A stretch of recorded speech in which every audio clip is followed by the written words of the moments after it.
What's up? This is Kevin Walker. This is True School Sports. Hey, what's going on? It's your boy BT, and I came here to talk some boxing with the thousands of True School Sports and subscribers. What's going on, guys? Shout out to the Florida Panthers, okay? Vegas won the Atlantic Division the other night, so shout out to the Panthers. NHL playoffs coming up real soon. Hopefully they bring that Stanley Cup to South Florida. But anyway, wanted to get into boxing. Amir Khan. There was a video on Fight Hype I saw, and it was interesting. So, Fight Hype, once we criticize them sometimes, they do get good content. Fight Hype, they were with Amir Khan. He was working out. He was training. It looked like training for the Canelo Alvarez fight. It looked like it was shot a couple weeks ago. But anyway, he's bulking up. Amir Khan's bulking up. He's a guy that you look at him. He's bigger. He said he wants to come into the ring around 165.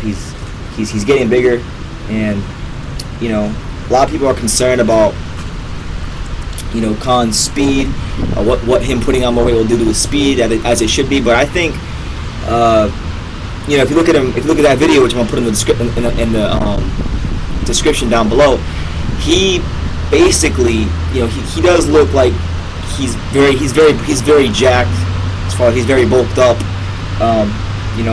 His abs could use some work, but I'm saying for the most part he's a lot bigger, so people are concerned about his speed. But I think obviously that video was probably taken weeks ago, so he's going to cut some of that weight later on in camp, get to his right weight, and what's going to happen is he's going to have enough strength. I think Amir Khan, that being he does need to have strength. But him bulking up is something that he does need to do for this fight, just for the simple fact that he's fighting a bigger guy. He can't run for 12 rounds. He's going to have to not trade with him, but he's going to have to deal with Canelo at some point. So, when it gets to those later rounds, Amir Khan wants to have the strength to tie him up on the inside, disrupt his timing, kind of wrestle with him on the inside. And, I think that's a good strategy.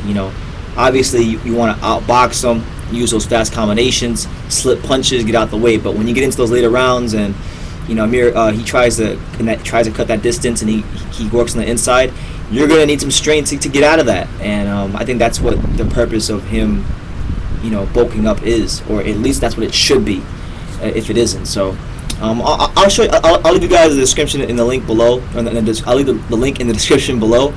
But yeah, man, it's going to be a huge fight. I'm happy that it's almost here, May 7th. Good undercard. Mauricio Herrera's on the card. Frankie Gomez, David Lemieux. Going to be versus Glenn's Happy. It's going to be a good card, man.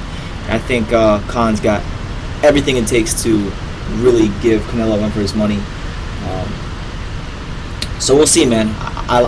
If he's putting on that weight and he's gonna cut some of that weight later on in camp, then that's good. But if he's planning to keep it on, then I think he'll be in trouble. So that's just my overall assessment of what I saw in that video. I'm gonna leave it in the link in the description. You guys watch it, make an assessment for yourself. Let me know what you guys think. Amir Khan, do you think he's putting on too much weight? And what do you think his ideal fight night weight should be? Let me know in the comments down below. Take the time to subscribe. You can love me or you can hate me, but I'm just a kid from Dania. So until next time, take care, guys.